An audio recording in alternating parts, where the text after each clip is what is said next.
ki haƙuri Allah ya huda miki hakin ki kawai tun ta yi niyya to zarta ki Allah ya huda miki haki wai ke da me yake ta maka da me yake ta maka kuɗi na tabbata kuɗin ke ba ki kyautar 20,000 akai tsaye ki ba mutum 20,000 wannan sadaka ce mutum ya ce miki dan Allah taimaka miki bashi 20,000 wallahi ba ki iya ba ala tallafi kai ne shaida inna lillahi wa inna ilaihi raji'un jama'a Babiana ta sake sakar mana patri wayo wallahi alazim jikina yana karkarwa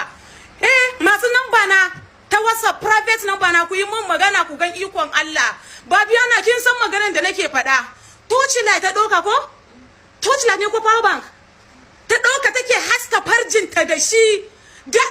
ba kun kalla part 1 ba kun kalla part 2 ba to wannan patri yayi worst inna lillahi wa inna ilaihi raji'un bakin ce addu'a na baya karbuwa ba addu'a na alkhairi ne a gare ki sai gajiya mun ga part 2 yanzu nan ina ban gida na fita daga wanka kenan na kalla patri